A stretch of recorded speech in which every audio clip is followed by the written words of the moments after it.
You are live on the radio. You are listening to WKDW Radio 97.5 FM and KDWRadio.com, broadcasting from the Bishop West Real Estate Mobile Tower right here in absolutely gorgeous Northport, Florida.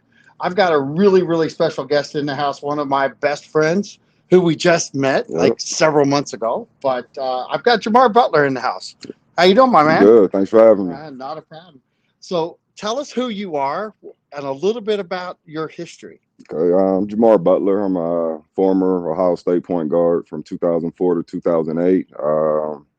We made the Final Four, two Big Ten championships in my time there, Big Ten tournament championship. And then I went on from there to play pro ball in Europe. I played in Italy, Greece, Turkey, Serbia, and my last season was in Puerto Rico.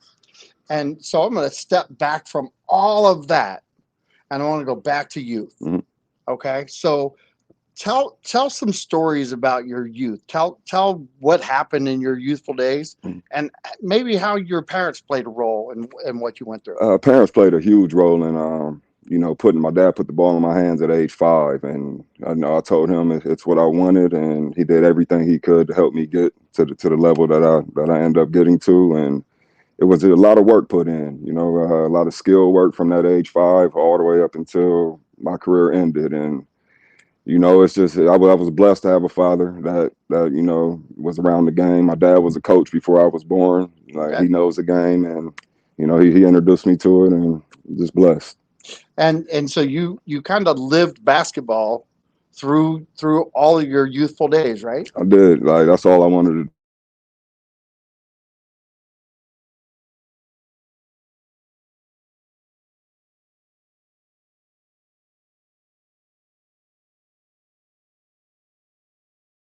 My dad did. He made sure I played against guys 1 or 2 years older, and just like what I do now with my training. And I'm doing the same training with the kids now that my dad did with me, with a little bit more to it that I picked up along the way of all the places I played.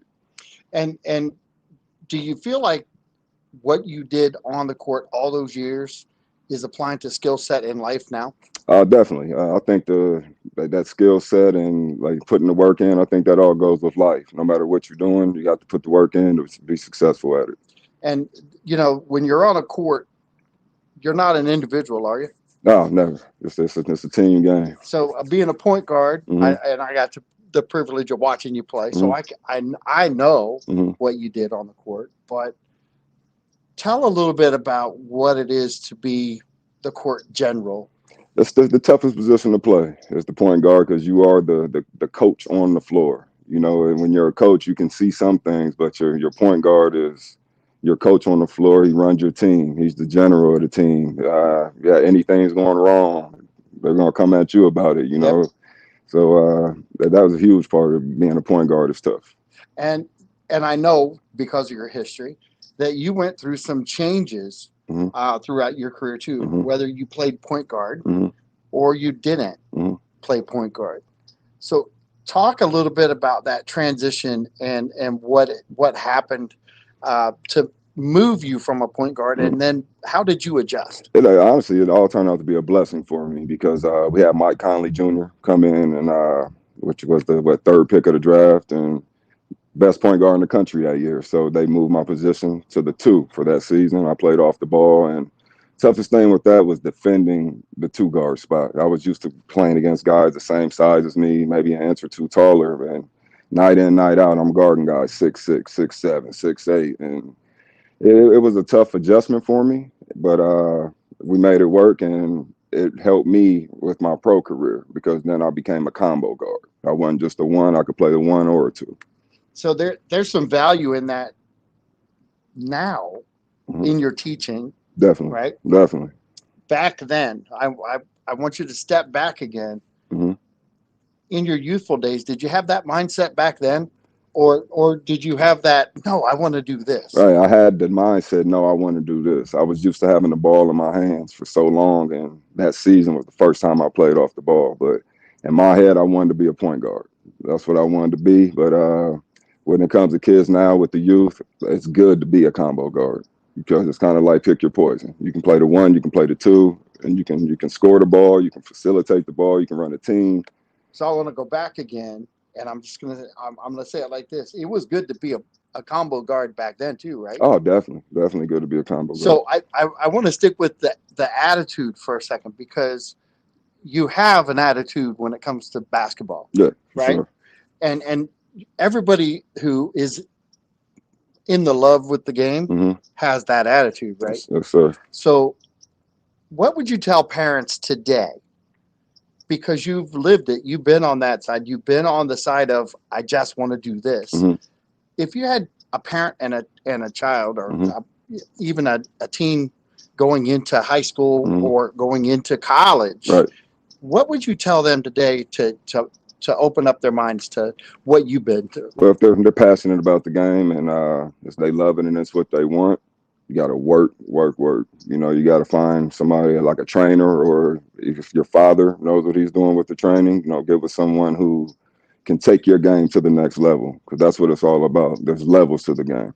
And we've talked about these things over the last few months. And what I find interesting is that your mindset now is a little different than it was back then. No, definitely. All right. And you've been through some injuries. So I want to hit that real quick. Okay. And then we're going to circle back around to the other side of it, because I think just because you had your injuries, I think it makes you stronger today than if you were still on the court. Right. And I want you to talk about your injury a little bit and tell people why you're not still on the court like you were. Right. Well, I had my first injury was over in Germany. That's when I tore my labrum in my shoulder. And then I had the knee injury the very next season. And then my career-ending injury was my foot. And that's what ended it for me. And like I said, just like I try to get through the kids' head that now, like, don't take the game for granted, because it can be here today and gone tomorrow. So you got to enjoy it while you can, because you never know when it can end for you. And that's why I wanted to talk about that, because, you know, youth, we all went at things at 110 miles an hour, Right. you know, always. Right. I was athletic, but I was the Pete Rose athletic. Right. I was going to outwork you. Right. Okay. Right. I was going to outwork everybody around me. Right. I'll run faster, run harder, do whatever I need to do. Right. And I know that's your mindset. And that's why we get along. Yes, sir. Our mindsets are not, but you have skill set. All right. So in taking those things in stride, you have injuries along the way, bumps in the road. What are you going to tell the kids today? I mean, you've been instructing kids now for several years. Right. What do you tell the guys? I mean, you're coaching now at Northwood High School. I know there's injuries there. And what do you tell them now that maybe changes their mindset a little bit? Just it's about winning. That's my whole thing, is winning games. And the mindset for kids now is different from what it used to be like, you know, back in the day. And you got like I said, it all comes back to work. And like you said, not being outworked, because you don't have to be the most talented player. You might not be the most athletic player on the court, but when I stepped in between the four lines, you weren't going to outwork me. And just like you said, and that's what I try to get in these kids' heads, like, never let anyone outwork you. And if you don't get outworked and you outwork everybody you play against, you'll be successful in this game. And, you know, you've seen success at all kinds of levels. As a youth, what leagues were you in back then that changed how you play the game today? I started off in the Y League back when I was 7, 8 years old. That's where it all started for me. And then as I got older, I got with a shoe circuit AAU team. I played with OBC, Ohio Basketball Club, Adidas sponsored team, and you just travel all over the place. And you play. Every time I stepped on the court, I was playing in front of 200-300 coaches, and it was, like I said, it was just a huge blessing. And do you see that same thing happening down here in Florida? Not as much here. It's like I've talked to some kids and I said, you have a trainer, and they looked at me like they didn't, like, a trainer. You know, I just think a lot of kids here go off raw talent. So you take that raw talent and put the skill set behind it, the sky's the limit for them. So there is not a whole lot of channeling.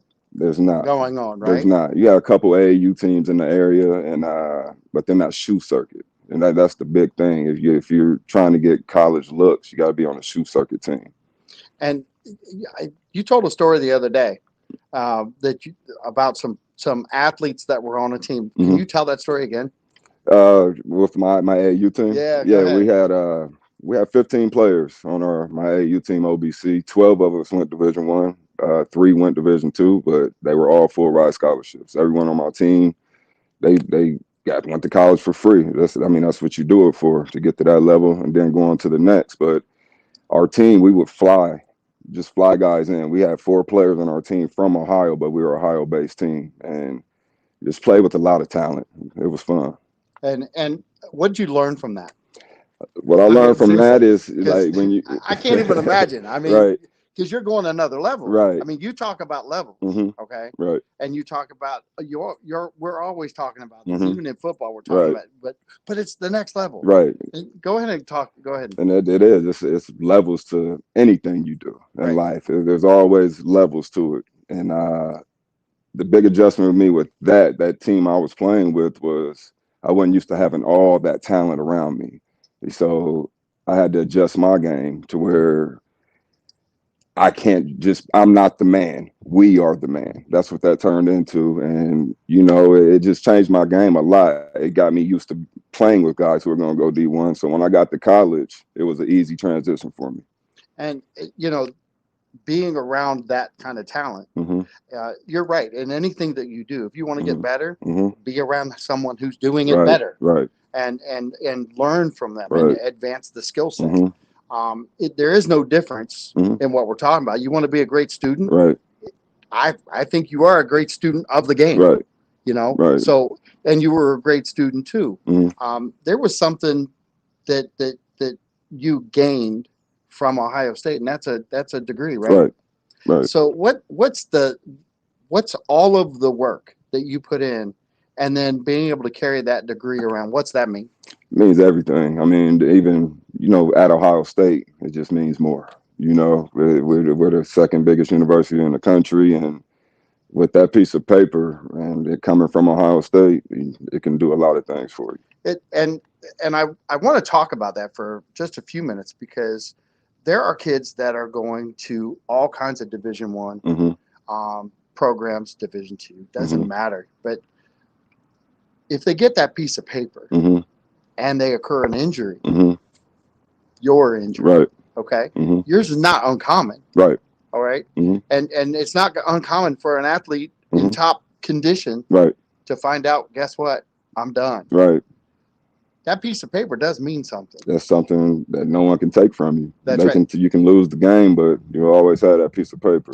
And having that, I want to put you on that pedestal. I will do anyway. But the truth of the matter is any kid who gets into a program, graduates college, and then has that. But an athlete at a higher level, or one that gets recognized in their college at all. There's another level to that, right? Definitely another level to it. And the big thing now, you have all these kids coming and they call them one and dones or two and dones, and they're not thinking, they in their mind they're thinking basketball is it, but they don't, like, in their head, they got to get in their head it can end tomorrow in a practice, a workout, anything. You can get an injury and it could set you back, or to take the game from you. So I always push 4 years of college. I wish they would put a rule in and make them do it, because is it about the kid getting that piece of paper and going on to be successful, or is it about basketball that's going to stop one day?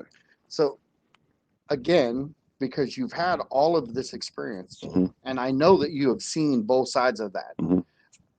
You've had friends that have gone 2 years and see ya. Yeah. Do they come back and get their degree, or are they, if they make it, are they thinking I'm set? See, I'm good? With Ohio State, it's just different because we have what's called the forgiveness program, which Mike Conley and Greg Oden took advantage of. They left after 1 year of college, but they allow you to come back and you can go up through grad school. Okay. And it's still, you're on that scholarship. So for the guys that don't finish at Ohio State, pretty much all of them went back. Evan Turner, Mike Conley, Greg Oden, BJ Mullins. I can go down the list. They are all going back to finish up. And that tells you how important it is. Yes. All right. One, to get the degree, but also I think there's a lot of pride even today with a lot of those players that they want that degree because that's just solidifies what they did. Right, exactly. I mean, that's what you go to college for. I know some go to college to get to that pro level. Right. But they come back, and that says a lot. It says a lot about Ohio State. It says a lot about the guys that they recruit. And to have guys come back, we're just a big family. Like, you go back in the time, all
Talking to you guys live from here. Now, I just popped on to Facebook just for the people out in Facebook land.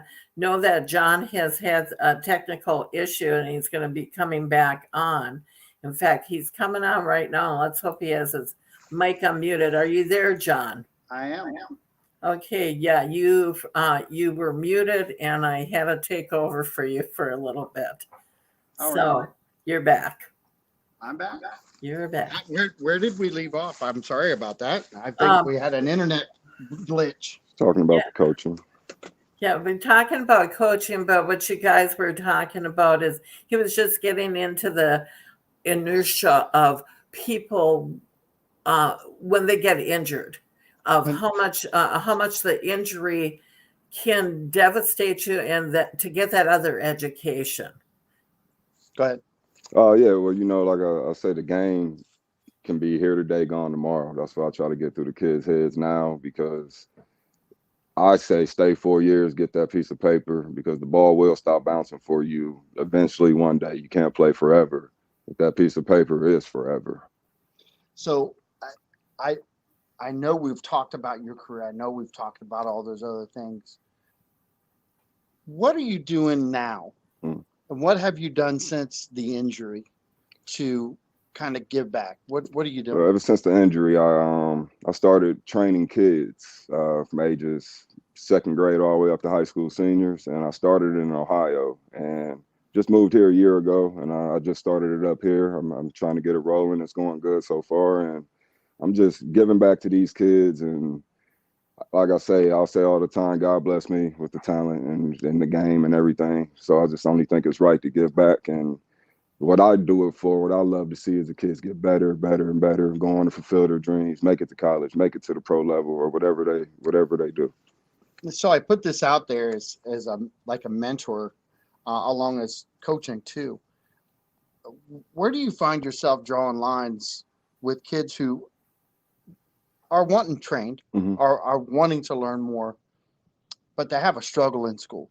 What do you do there? What's your concept behind that? My concept behind that, especially with the coaching side of it, you don't put the work in the classroom, you're not going to put this work in on the court. You know, they go hand in hand together. You can't have one without the other. So you got to take care of the books first and then get to the basketball or football, whatever sport you're playing. And since you've moved down here, you moved down here when? Thanksgiving Day last year. Okay, so you've been here just a little over a year. Just a little over a year. And things are definitely changed for you in a year. Definitely. You want to highlight some of those changes that have happened to you in a year? Well, I've got one of my new best friends, John, through the Northport Buckeyes, and I reached out to John, and he hit me right back, and they welcomed me with open arms, and I met my lovely wife, Stacy, at the Northport Buckeyes, which we just got married 2 weeks ago, and I got my training business going, and it's been a good year. It's been a really good year. And you're coaching right now too, right? Yeah, I'm coaching at Northport High School with Coach Powers and Coach Mack and that crew. So I actually was there the day you walked into the gym, and I gotta tell you, it was like walking in. I thought we were in a candy store. I really did. He walked around that gym. He grabbed the basketball. He's doing all kinds of stuff. And then he started talking. But one of the most memorable moments for me was the excitement on your face when you looked at me and said they're running the same practice. Talk a little bit about that, because I know you know what I'm talking about. Yeah, we getting in there, and just anytime I step in the gym, I get lost. Like I'm in heaven when I'm out there on that court or doing anything with basketball, and then I see the drills that they started practice off doing, and it was just like our practice at Ohio State, like pretty much exactly the same thing. And I'm getting goosebumps now sitting here talking about it, and it just takes you back. And you know the excitement that you got from that, it kind of spun off, because that was the first time at Northport, first time at practice, and yet you had some kids text you when you left. Yeah, like I told the kids that they wanted to get some work in and some extra work. I had a few kids text me the same day I left, and dude, it was within the same hour. Yeah, the same. Okay, that we left. Right. Because we were in the car together. You're like, hey, just text me. Yeah.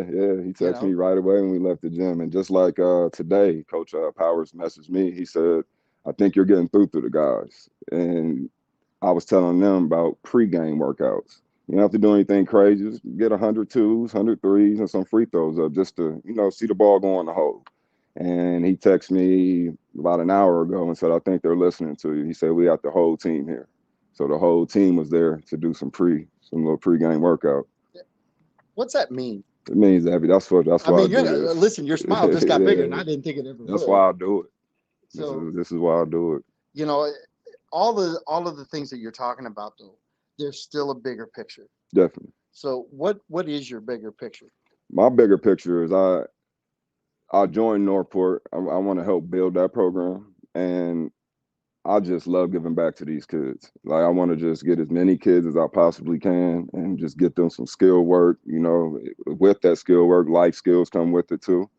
And just see them go on to do great things. And you're not talking about just Northport kids, though. You're talking about kids in general. I'm talking about every kid in the world. If I could reach out and train every kid in the world and help them, I would do it.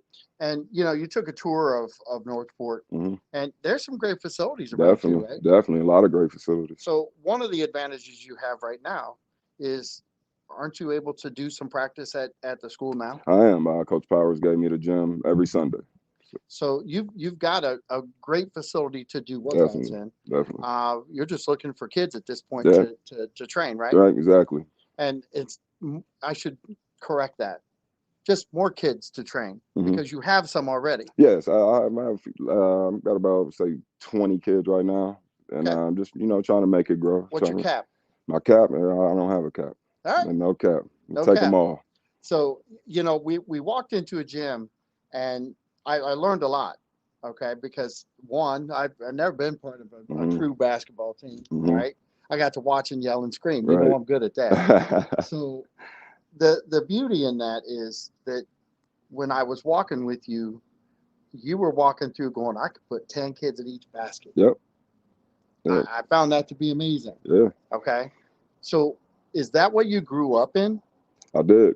That's how, like, growing up, I always had, my dad took a lot of kids in that didn't have good lifestyles at home, or they were in situations where they didn't have any guidance. And my dad always had 3, 4 guys living with us, and they were always older, a few years older than me. And he would train them. And I was that bad little kid just running around, just being around the game. And I got to the point to where I started jumping in these workouts with them. And that's pretty much what I'm giving these kids is the same thing I did. So that's really an important part of what you're doing. The give back, the moving kids forward, and the complete package. Right. It's and I've watched you, and we talked about the past. Okay, the past is we can't repeat it. Right. It's the Me Too movement. It's all this. I'm more special than everybody else, and yet you're not working harder than everybody else when you're saying that. How do you approach that today? Because we have that same mindset. Right.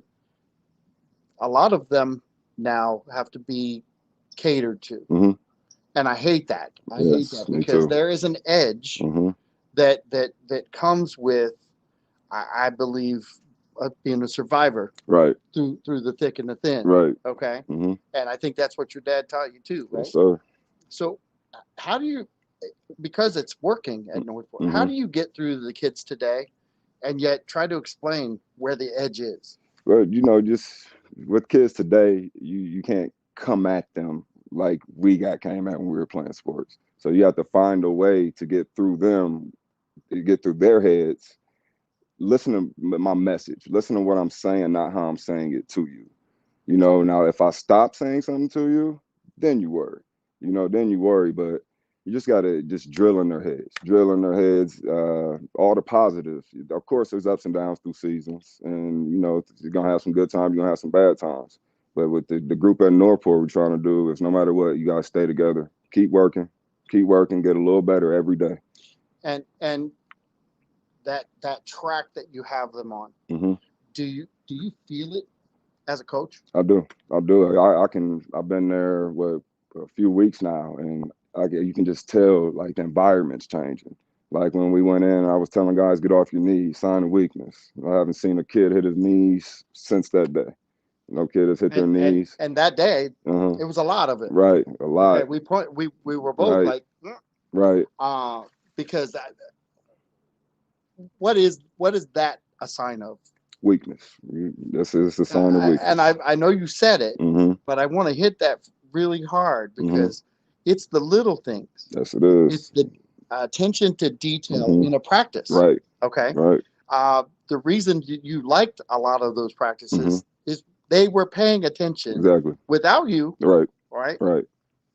Those coaches are good quality coaches. They were paying attention to detail. Definitely. And that's what you said to me is I want to be part of this because these guys they know what they're doing. Exactly. And that's an important part of one, knowing that you're going to send your kid to a program. Right.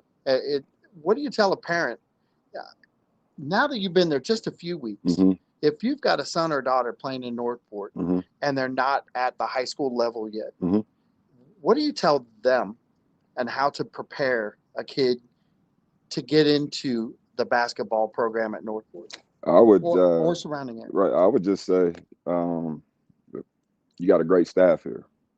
Coach Bauer, Coach Powers, Coach Matt, everybody on that staff at Northport has played college ball somewhere. Might not be Division I, II, or III, but if you look at the percentages, 6% of kids go on to play collegiate sports, period. Right.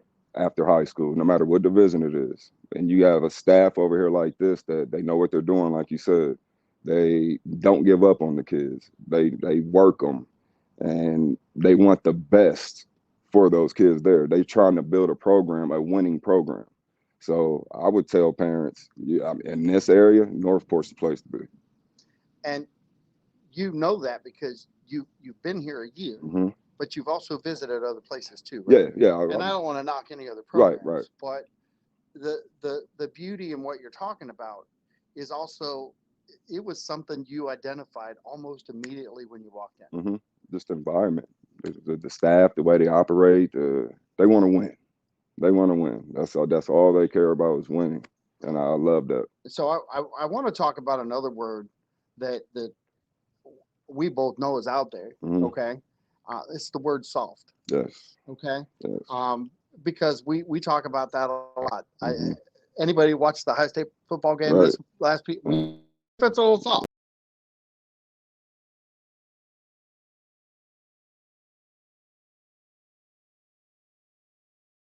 So we have lost John again. And for those that are watching on promise you. Facebook, oh, there he is. Things are a little different. Yeah. Well, with the toughness is that comes with, to me, not being outworked as well. You know, you got to step on the court. You got to play with a chip on your shoulder, pretty much. Like you get some kids that like we played Riverview on Tuesday, and they had the kid who's ranked I think number 8 in the country, and these kids they're so bought up in the rankings and this or that. I always say, and I tell our kids, I don't care what he's ranked, I don't care what his name is.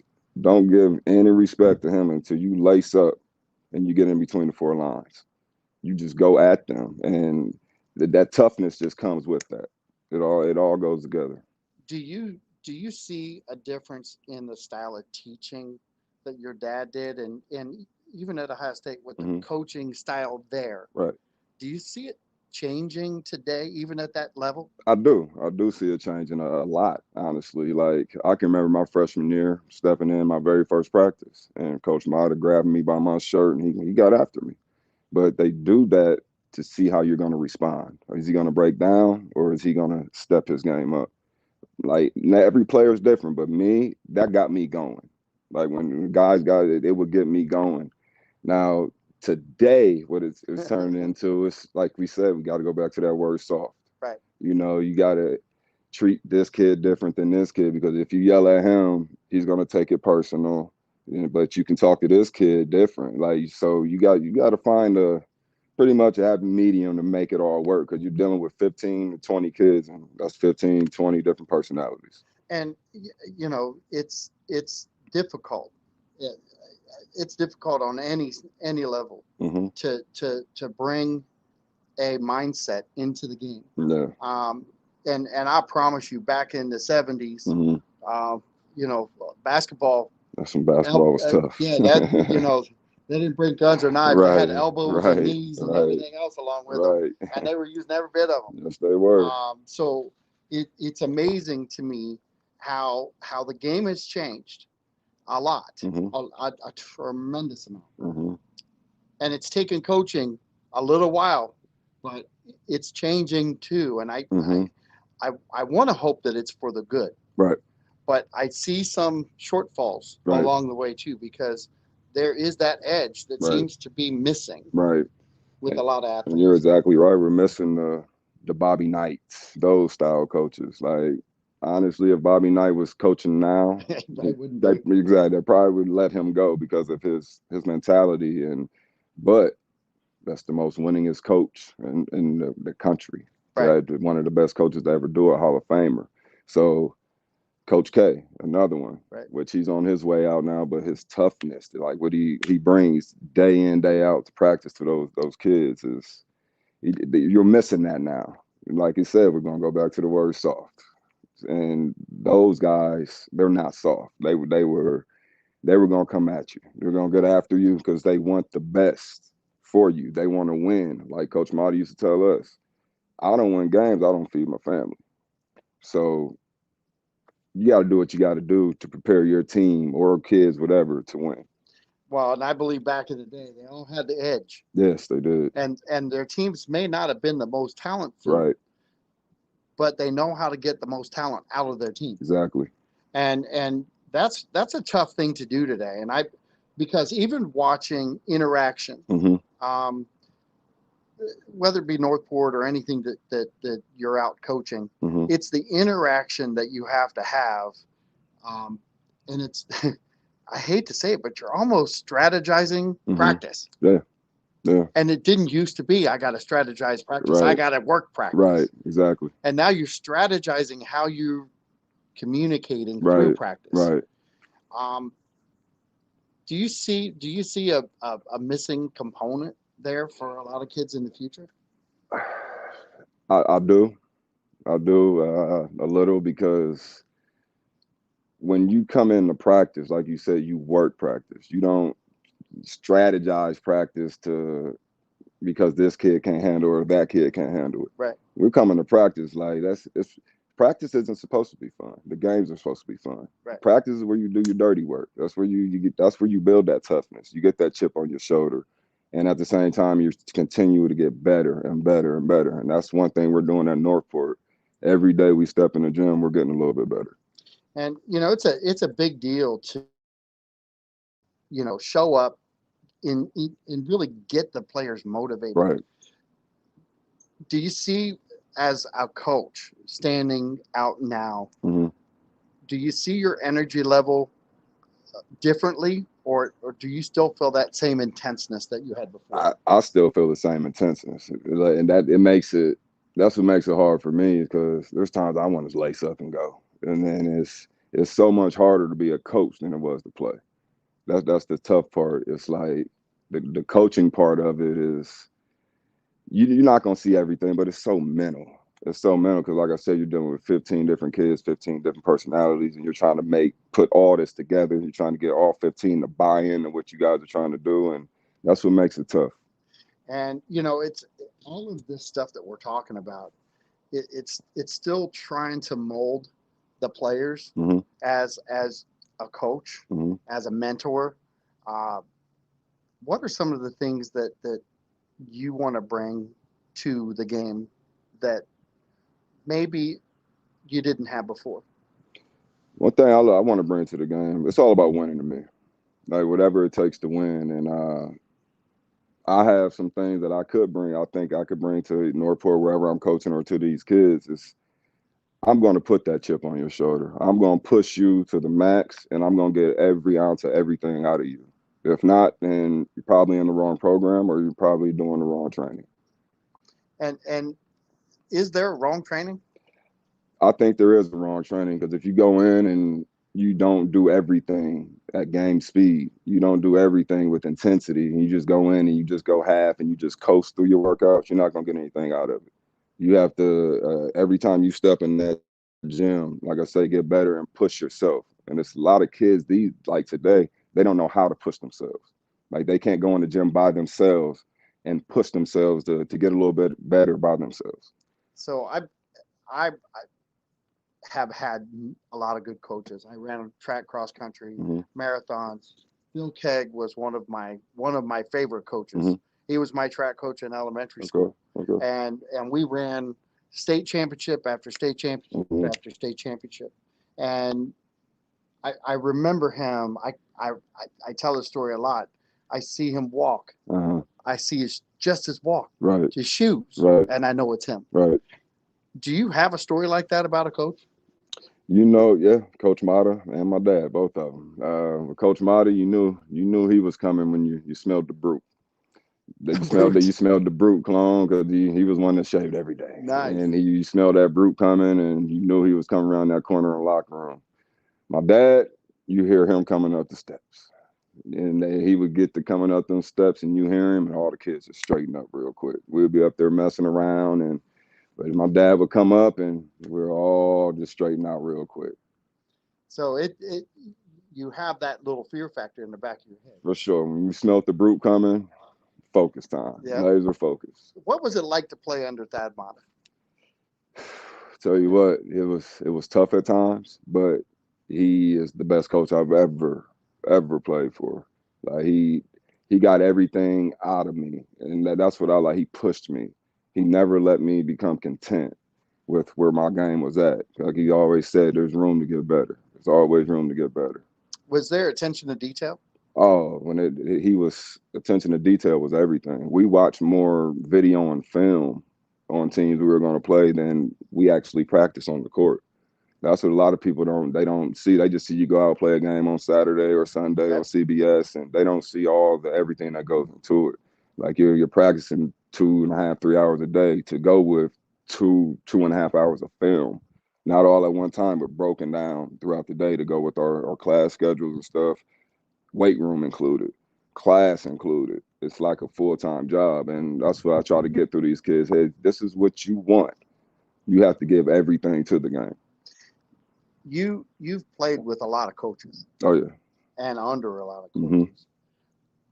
Let's talk a little bit about overseas. Yeah. Did the mindset change overseas? It did.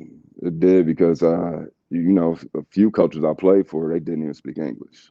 So we had a translator who would translate to you. And there was times the coach would say something. I have no idea what he's saying. And the whole mentality over there, even the practicing, they practice twice a day in Europe. Every team in Europe, they practice twice a day. And you do the same drills over and over, like the same exact drills. They get it to the point to where you can run this offense with your eyes closed. And over there, they don't adjust to teams. Coaches play their way, and they're stuck in their ways. So if we're playing a team that has a shooters and we probably should play a zone, no, they just don't adjust there. They're stuck in their ways, and it's a big difference there for sure. So is that why a lot of coaches from overseas don't translate well in the NBA? Exactly. It's probably exactly why, because they're stuck in their ways. And if you have a team of shooters, you have to put them in position to shoot, like to get their shots. You got a team full of athletic guys, you're probably going to full court press. Over there, they're stuck in that one way that they know. So I'm going to get a quick time update. You're listening to WKDW Radio 97.5 FM and KDWRadio.com.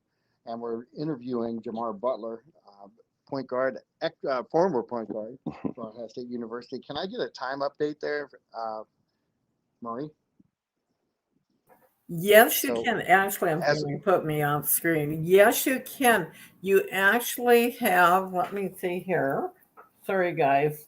I didn't have your screen up here on that. And you have 40, you're at 42 minutes. So you have 11 minutes left. 11 minutes left. All right. Thank you so much. Okay. So, 10, 11 minutes we've got. And she's gonna jump back on at the end and give me an update and tell me, hey, stop talking. But I want you to give your information out and go ahead and tell people what you're doing. And I know you have a website that's coming up, but go ahead and give your information. Well, right now I'm doing workouts at Centennial Recreation Center on Saturdays, and I will also be doing workouts on Sundays at Port Charlotte. I'm just training kids. That's all I'm doing from ages third grade all the way up to high school seniors. I'm good to get contact information. Sure. You can contact me at 567-712-5070. I have flyers. I have a website that's being built right now to try to make everything a little easier for everyone. But if you have any kids out there that want it, they want training, and they want to take their game to the next level, I can guarantee you that I can give them all the tools to get there. And it doesn't matter where they're at, right? You're adjusting. Yeah, it doesn't matter if you're a beginner, you're just getting into it, or you're just now hearing this, you want to come do a workout, or if you're in Venice, you're in Sarasota, no matter where you're at, right? You guys can come. You can come to the workout. And do me a favor, like my page. It really helps to get information out to you guys. The biggest thing is the more that you share this information. If you know a friend that has a kid that's playing basketball, share it, male or female, doesn't matter. Right. Send them out. It's introducing a different mindset into a generation that maybe only had one coach their whole their whole childhood. Right. Exactly. And having that extra little voice. I ran into a guy the other day up in Sarasota, and he said, I got a trainer for my kid, and because we were talking about you, of course. Right. And I said, yeah. I said, how are you liking it? And he goes, well, it's the same trainer, and he's teaching all the kids in the same area, the same skill set. And I said, you need Jamar. I said, it's going to be a different approach, and you might separate yourself from what you have currently. Right. And a lot of parents are looking at separation to maybe give their kid that edge and get that look. Right. Talk about the meaning of having multiple looks from different coaches and what it meant to you? It means a lot because you get to hearing the same voice over and over and over. It's almost like hearing that teacher in the classroom over and over and over. You get to the point where you get bored, you know. But with me, my training is very intense. It's intense. I get after the kids. I push them, and like I said, I get every ounce of everything out of them. And if you're doing the same drills over and over, you have some kids might need shooting work. You have some kids might need ball handling work. You have kids might need finishing work. You might have some kids that their IQ just isn't there. So you put them in situations in the workout to make them think. And so I give a smorgasbord of everything. I'm just not strictly shooting ball. I give the kids everything, all put into one. And I like how you just broke everything down. And I'm sure that there's a bigger list of that, right? Yeah, definitely. The list goes very long. Well, and I think for the average person out there listening right now, Mm-hmm. they wouldn't think of how much you have to put in Right, to get end results. right. And I'm not meaning that to pick on anybody, but just the criteria that you laid out just now. Mm-hmm. If nobody's played basketball, Right, they're not paying attention to what you're doing at practice. right, exactly. And so you do have different coaching styles. Mm-hmm. You know, it's fun to watch the end result. Yes. And we all get blessed because we get to watch you Right. at your end result. Mm-hmm. We got to watch you at Ohio State. We got to watch all the things that happen. Mm-hmm. The funny thing is all those years that you were at Ohio State, Mm-hmm. I don't think anybody ever asked you that question because when I watched you play, I never heard you talk about it. Right. And it's understanding how much dedication Yes. that goes into the sport. Mm-hmm. And it really is a true dedication. It is. So we started out with your career. We started going down that path. Mm-hmm. But I want to talk about your ankle Mm-hmm. because I've heard you say, I don't even like to look at my ankle. Yeah. All right. And that's all right. Right.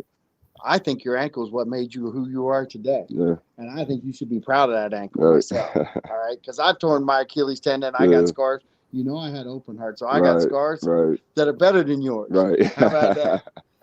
But there's a meaning behind yours. Go ahead and talk about It's just that's what took the game from me. So it's even looking down at it right now. I just it just takes you back to where that's what took the game from me, and it was rough. I was in a dark place when that happened because it was like, nah, what's my next move gonna be? Like, what am I gonna do next? And like you said, it kind of all turned out to be a blessing for me because I fall into training kids now, and honestly, I love being in the gym with those kids more than when I was training myself. It's because of just seeing them go on to get better and better, and like I say, get scholarships. Or like one guy I trained, Xavier Simpson, point guard from Michigan. His dad was Quincy Simpson. I trained him a few times.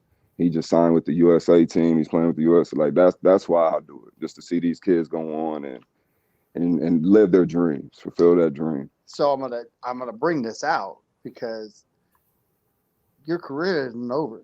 Right. You did lose something. Right.